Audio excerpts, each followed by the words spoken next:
신실하신 하나님 아버지, 오늘 하루도 내 가운데 지켜주시고 이 시간 40일 연속 특별성회로 보이게 하시어 찬양과 예배로 영광 돌리게 하시니 감사를 드립니다. 아멘.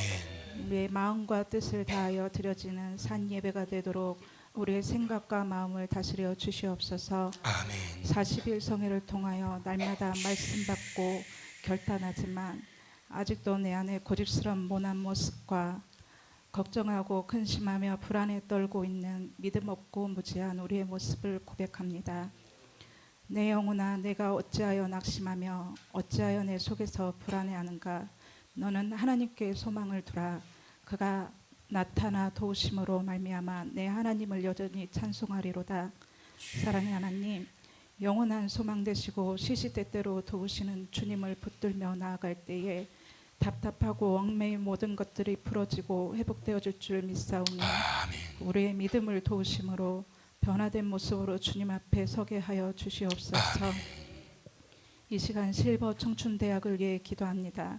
바쁜 일정 가운데 하나님의 사역을 위하여 재능 기부로 애쓰시는 서은선 문미신 강사님의 헌신을 기억하시어 축복하시고 하나님의 뜻에 합당하게 쓰임받는 강사님들이 되게 하여 주시옵소서. 아멘. 어르신들을 섬김으로 헌신하는 그 모습 속에 주님의 은혜가 나타나고 복음이 전하여져 참석하는 모든 어르신들과 더 나아가 부곡동의 모든 어르신들이 하나님을 만나 구원받고 구원받음으로 한길교회 실버 청춘대학이 양적으로 질적으로 성장하게 하여 주시옵소서. 아멘. 이 시간 말씀 전하실 목사님 성령 충만하게 하시고 주님의 의로운 오른손으로 붙들어 주심으로 강건하게 하시며 오늘 또 능력과 권세 있는 말씀으로 우리의 강박한 영혼을 깨트려 주시고 회복시켜 주심으로 새롭게 변화되고 세움받는 귀한 시간 되게 하여 주시옵소서. 아멘. 우리에게 복 주시기를 원하시는 주님, 오늘 또 성령 충만, 말씀 충만, 은혜 충만으로 부어주시고 채워주실 줄 믿고 예수님 이름으로 기도드립니다. 아멘.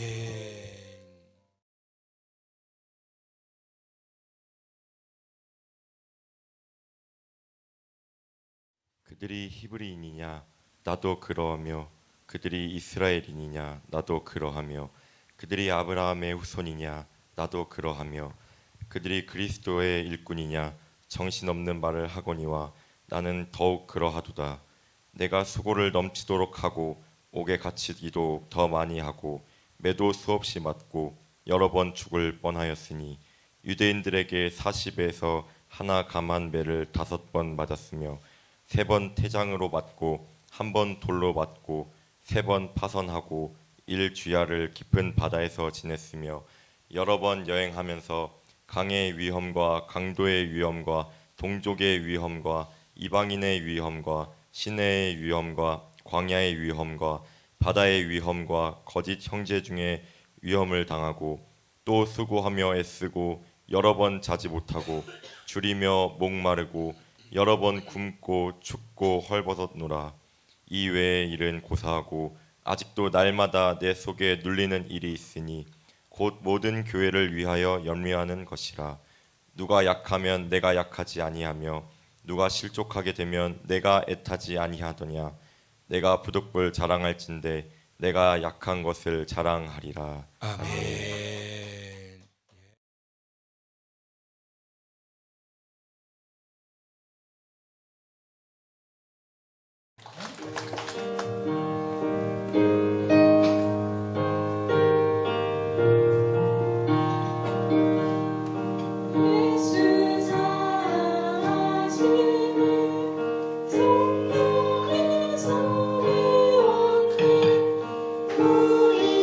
우리들을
오늘 저녁에는 고난은 진보의 과정이다라는 제목으로 말씀을 받습니다.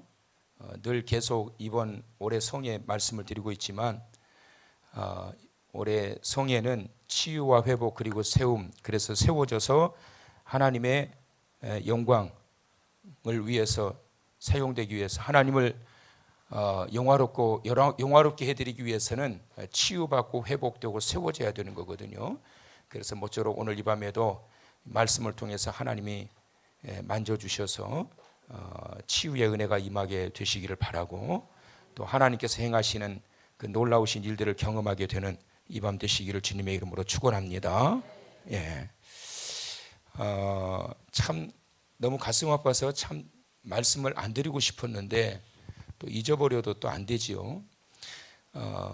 벌써 5년 전의 일인데 4월 16일 날 있었던 진도 앞바다에서 일어났던 참 침몰 사건, 구조 지시도 없었고 퇴선 지시도 없었고 탈출 명령도 없었고 가만히 있으라 그래가지고 304명이 그냥 그대로 물속에 수몰되어 가지고 죽어가는 모습을 전 국민들이 이걸 다 보면서 큰 트라우마를 겪게 되었지요.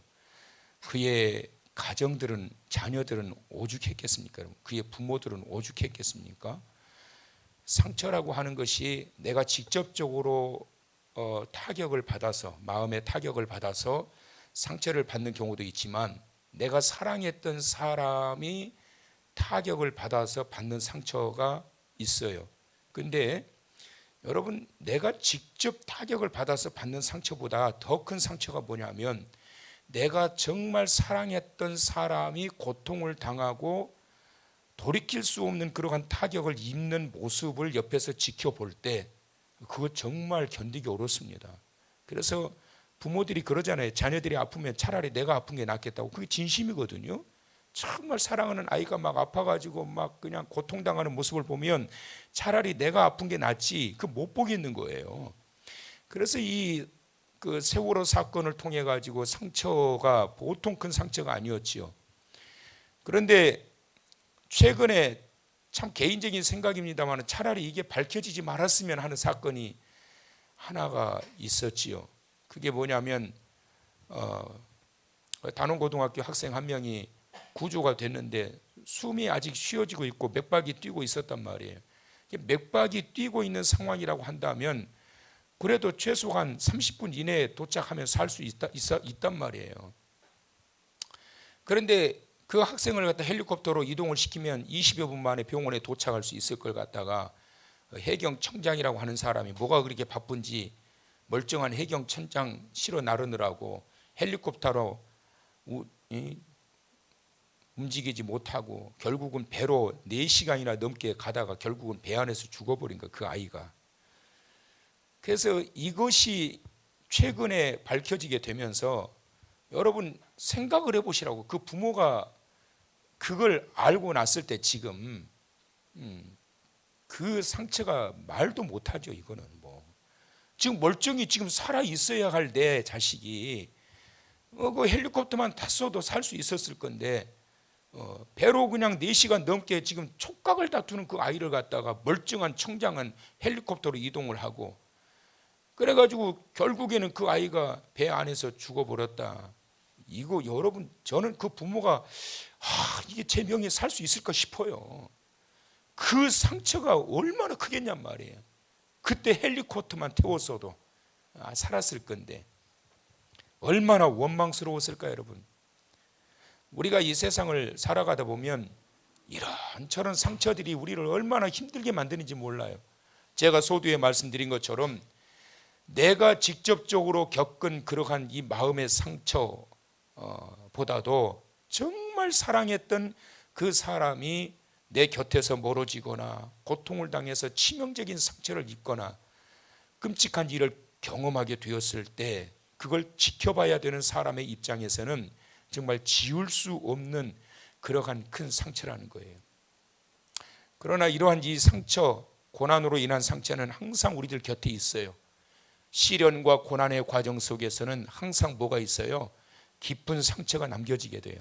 살아가다 보면은 항상 시련의 과정들이 누구에게나 다 있어요. 정말 이걸 안 겪었으면 좋겠는데 살다 보면은 숱하게 이런 시련의 과정을 경험한단 말이에요. 오늘 이 밤에 오신 성도 여러분 가운데서도 지금 시련의 과정 속에 계신 분들이 꽤 계실 거예요.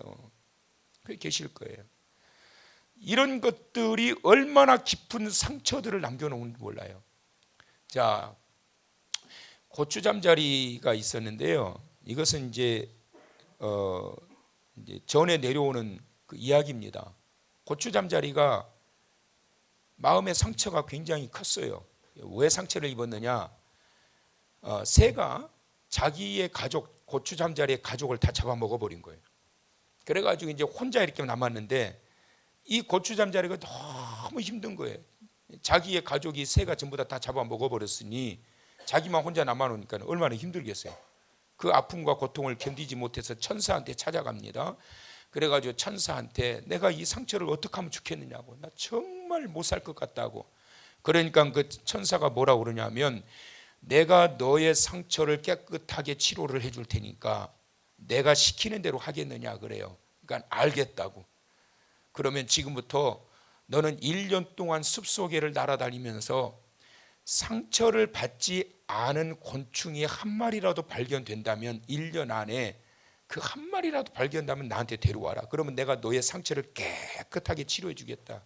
그래서 이 고추 잠자리가 숲속으로 들어가가지고 막 날아다녀요, 숲을. 그러면서 이 곤충 저 곤충 만나면서 상처받은 사람이 없는 그 곤충을 찾는 거예요. 그런데 하나같이 상처들이 다 있는 거예요.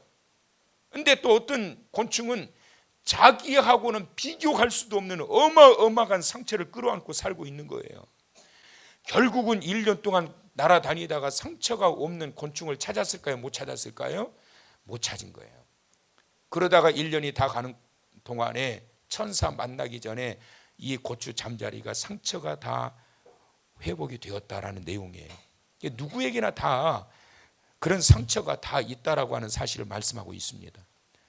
바울이 고난을 통하여 받은 상처가 굉장히 큰데요, 바울이 이런 상황에서 얼마나 큰 상처를 받았을까를 여러분 한번 말씀을 읽어보시면서 한번 봅시다. 자, 23절에서 27절은 이제 한번 봅시다, 여러분. 이것이 내가 처한 상황이라고 생각을 하시고요. 자, 성경을 보세요. 그러고서 읽어보시면서 당시 바울이 얼마나 큰 상처를 받았을까 한번 보세요. 23절에서 27절까지를 같이 읽어봅니다. 자, 시작. 그들이 그리스도의 일꾼이냐 정신없는 말을 하거니와 나는 더욱 그러하도다.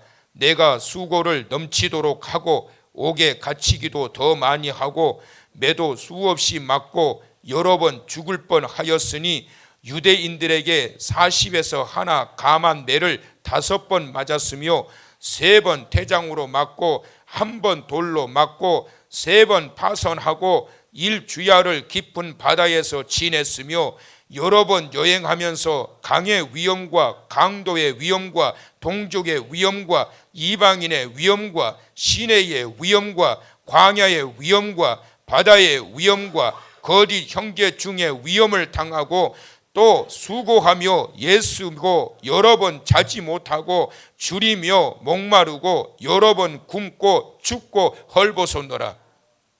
제가 신학을 공부할 때 설교학을 배우는 시간에 10분 설교를 준비해 가지고 설교를 하는 시간이 있어요. 그래가지고 설교를 이제 교수님이 평가를 하는 거지요. 10분 안에 서론, 본론, 결론, 설교를 딱 마무리를 해야 돼요.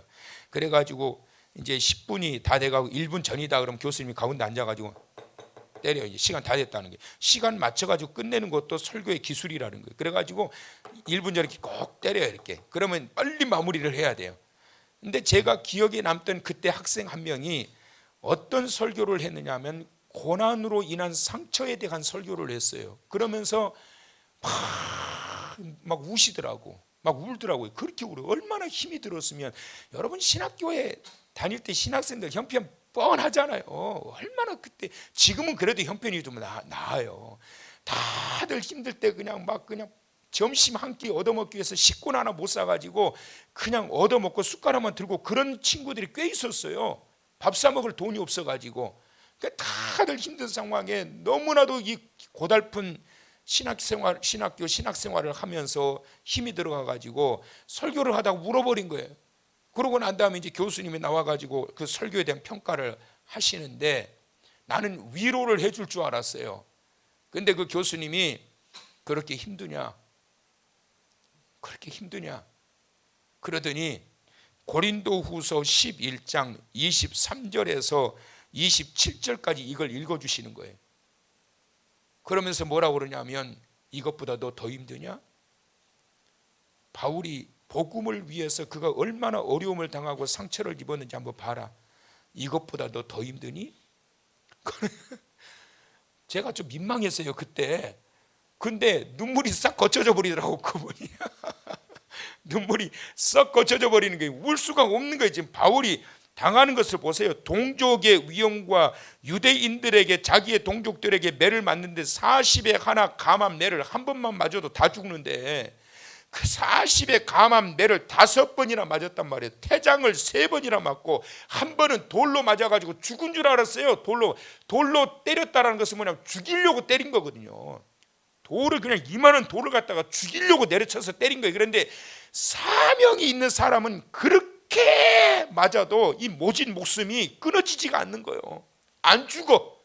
사명 끝나기 전까지는 안 죽어요. 이런 엄청난 시련의 과정 속에서도 얼마나 여러분 동족들에게 배신감을 가졌으며 어제도 바울에 대하여 여러분 배경을 말씀을 드렸습니다마는 바울이 얼마나 대단한 사람입니까 여러분. 한때 바울에게 굽신대며 바울에게 배우기 위해서 따라다녔던 사람들도 꽤 있었고 바울에 가지고 있었던 율법과 그의 지식적인 철학에 매료돼 가지고 바울을 높였던 그러한 사람들이 하루아침에 공격하는 그러한 적들이 되었으니 얼마나 마음의 상처가 크겠어요 여러분.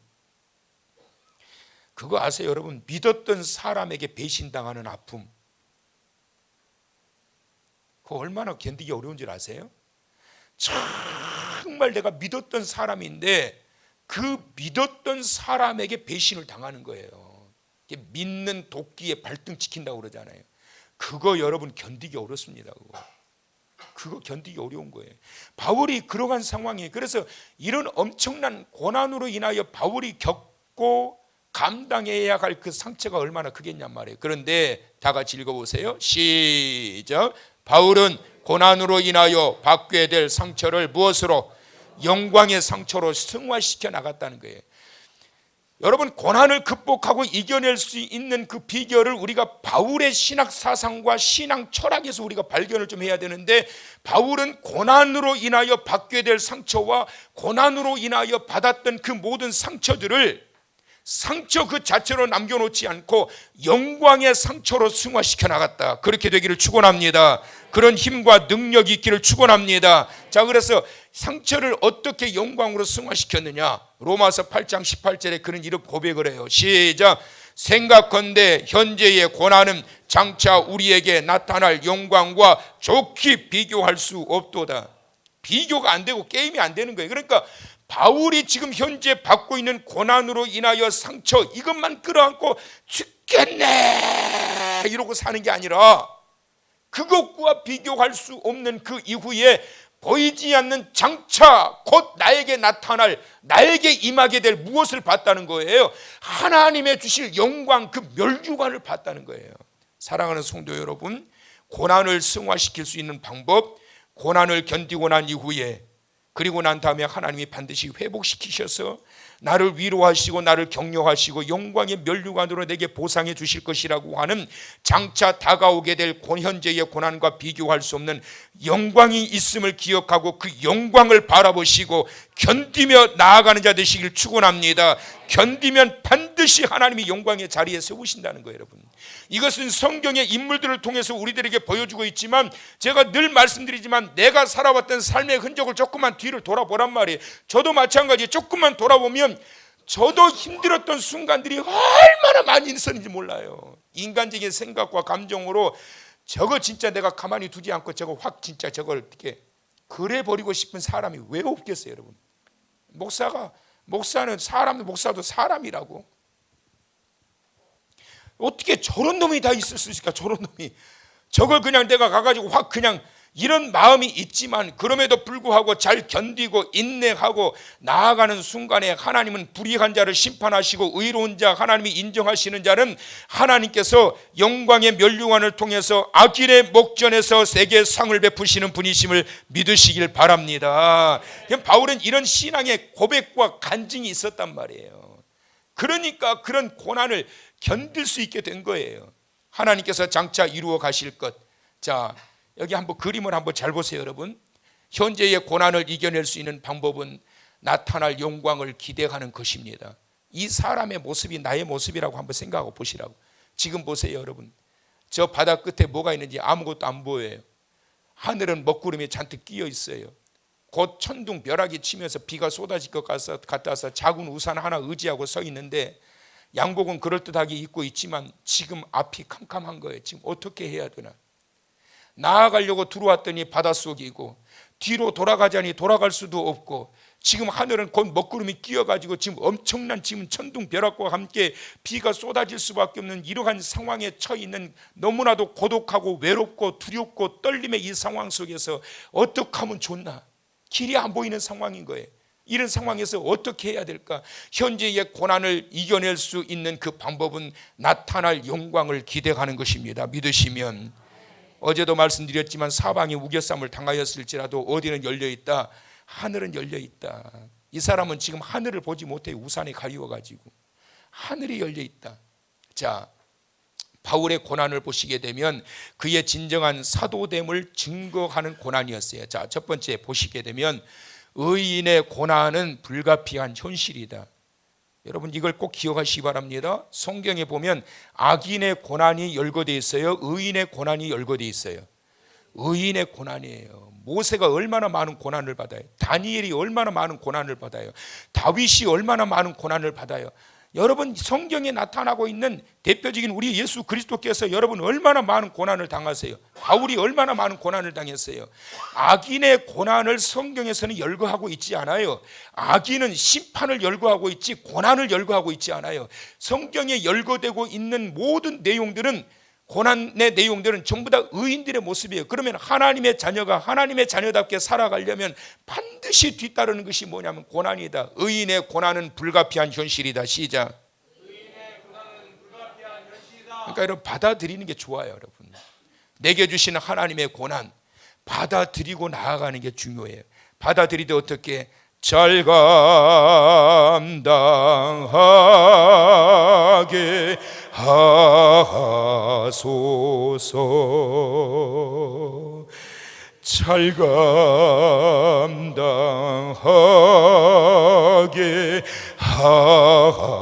하소서. 앞이 보이지 않고 정말 다리에 힘이 다 풀려가지고 주저앉고 싶은 그런 상황이 있을 때 우리가 할 수 있는 것은 뭐냐? 의인의 고난은 불가피한 현실이다. 그럴 때 우리가 할 수 있는 것은 하나님 지금 현재의 이 고난을 잘 감당할 수 있도록 도와주세요. 하나님 도와주세요. 감당할 수 있도록 이 고난을 견디지 못하고 내가 무너지지 않도록 포기하지 않도록 하나님 나를 도와주세요. 감당할 수 있도록 도와주세요. 그런 기도가 필요한 거예요. 그 다음에 의인의 고난은 하나님이 기뻐하시는 삶의 과정이다. 자, 받아들이시면 아멘. 자, 다 같이 시작. 의인의 고난은 하나님이 기뻐하시는 삶의 과정이다. 무슨 말일까요? 하나님의 의인들에게 고난을 허용하셨다는 거예요, 여러분. 하나님이 하나님의 자녀들에게 고난을 허용하셨다는 거예요. 여러분 하나님의 자녀들이 자기들이 원하는 대로 모든 것들이 채워지고 욕구가 충족되면 하나님이 잘 믿을 것 같지요? 천만의 말씀이에요, 여러분. 천만의 말씀이요. 인간의 욕심이 더해지게 되고 더 나아가서 하나님과 멀어지게 되고 성경에 보게 되면 그들이 먹고 살만할 때 이스라엘 백성들이 타락했지 고난 가운데 있을 때 타락한 게 아니요. 오히려 고난 가운데 있을 때 그들은 하나님을 붙잡았어요. 하나님 살려주세요. 하나님 살려주세요. 그래서 그들의 우고를 보시고 그들의 눈물을 보시고 그들의 부르짖음을 들으시고 그래서 하나님이 선지자를 보내셔가지고 그 민족과 그 영혼을 하나님이 건져내신 거예요. 그래서 여러분 의인의 고난은 하나님이 기뻐하시는 삶의 과정이다. 하나님이 기뻐하시는 과정이라고 한다면 나도 기꺼이 감당하며 나아가기를 원합니다. 원하시면 한 가지 더 보시면 의인의 고난은 시작 영광을 향한 징검다리와 같다. 여기서 끝나는 게 아니고 여기서 끝나는 게 아니란 말이에요. 이 두 가지에서 끝나버리면 이거 얼마나 절망스러워요. 그런데 의인의 고난은 결국은 영광을 향한 징검다리와 같다. 그 징검다리를 건너야만 영광이 오는 거예요, 여러분. 견디어야만 영광이 온단 말이에요. 그 고난의 과정에서 승리해야만 영광이 온단 말이에요. 고난이 내게 닥쳐와가지고 기도줄 놔버리고 하나님도 멀리해버리고 하나님 왜 그러시느냐고 그러면서 원망하다가 결국은 세상으로 빠져 버린 자들이 많아요, 여러분. 그런 사람들이 얼마나 많은지 몰라. 왜? 너무 견디기 어려우니까. 근데 견디기 어렵다고 여러분 포기해버리면 안 된단 말이에요. 견디기 어려운 고난이라 할지라도 이것은 하나님께서 내게 주신 기뻐하시는 내 삶의 과정이다. 그러나 이것은 내가 건너가야 할 징검다리임을 기억하고 건너가고 난 이후에는 반드시 영광이 기다리고 있다. 광야를 지나고 난 이후에는 가나안 땅이 기다리고 있다. 그러니까 이 건너가야 할 과정인 것을 기억해야지 이거 견디기 어렵다라고 포기하면 안 된단 말이에요. 바울의 고난 두 번째를 보면 이 고난이 그를 성숙하게 했다. 그를 성숙하게 했다는 거예요. 다윗의 신앙과 솔로몬의 신앙의 차이를 본다면 어떤 차이가 있을까? 다윗의 신앙은 고난을 통해서 하나님을 깊이 알게 됐어요, 여러분. 시편 150편 그 말씀 가운데 100편이 다윗이 쓴 시인데 대표적으로 거기에 실어 놓은 것만 100편이에요. 다윗이 시를 쓴 게 1000편이 넘어요. 그의 모든 시의 내용은 삶의 그 체험에서 그 고난의 시점에서 하나님께서 영감을 주셔가지고 주옥 같은 말씀들이 막 쏟아져 나온 거예요. 그래서 다윗의 신앙은 고난을 통해서 하나님을 알게 된 신앙인데 체험 신앙이에요.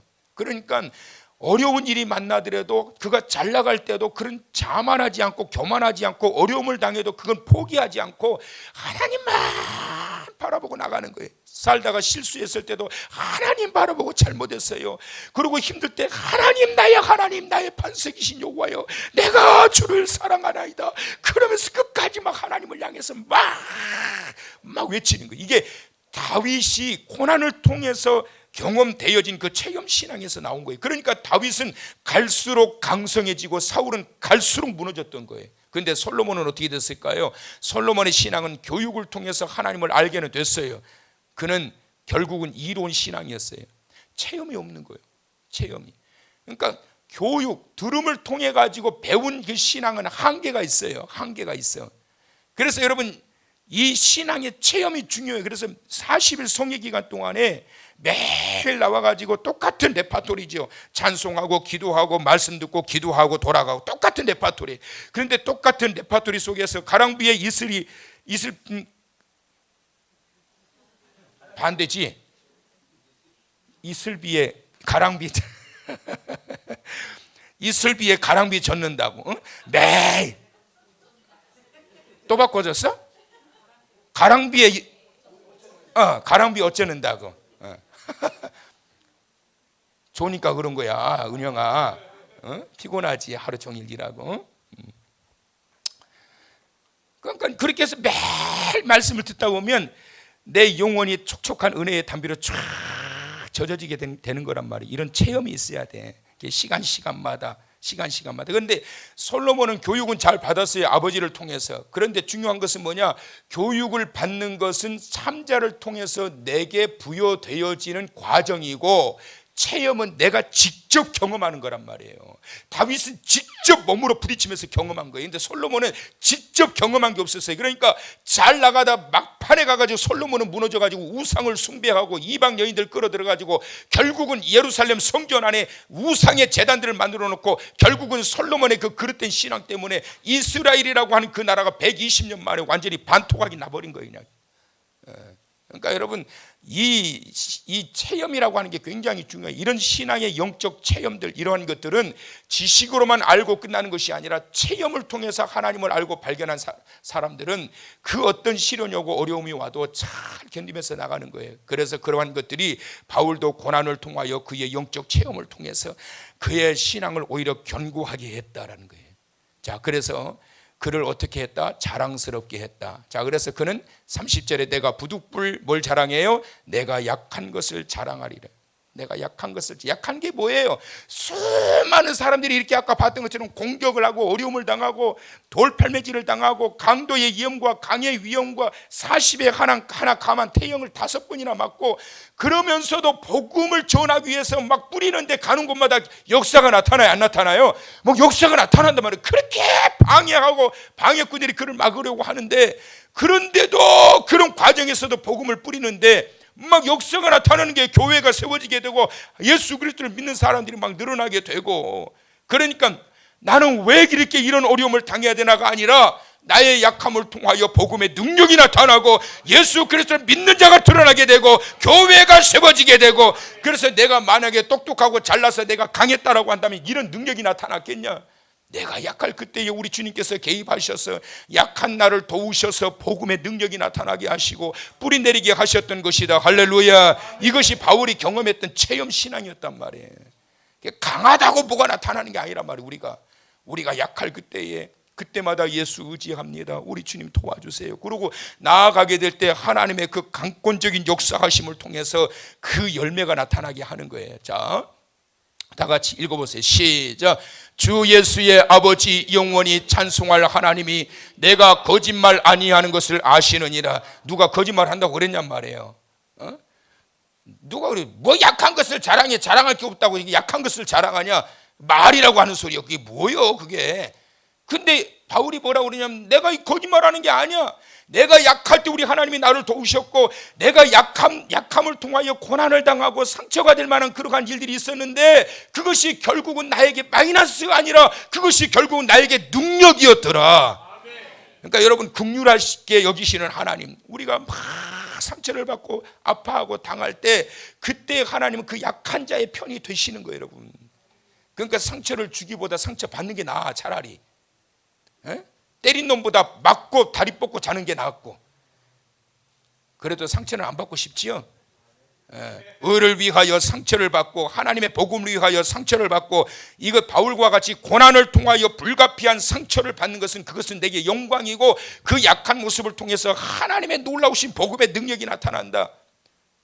바울은 여러분, 그런 바울도 그렇고 다윗도 그렇고 그런 연약한 그 모습 속에서 자기를 공격하는 사람들을 향해서 육체적으로 공격하는 것이 아니라 그때마다 하나님을 더욱더 의지하고, 그러므로 하나님의 도우심을 통해 가지고 오히려 그때마다 약한 자를 더 강하게 세우시면서 하나님의 영광이 나타나게 하시고 하나님의 뜻이 만방에 펼쳐지게 하셔서 주님의 원하시는 일이 이루어지게 된 것을 기억하시면서 상처받는다고 죽겠네 하지 말고, 상처받았다고 더 아파하지 말고, 나의 약한 데서 오히려 하나님의 강한 것이 나타나기 때문에 나의 약함을 오히려 자랑하면서 나의 영적 이 체험을 통해서 하나님의 역사하시는 능력이 가는 곳곳마다 향기가 되어 나타나기를 원합니다.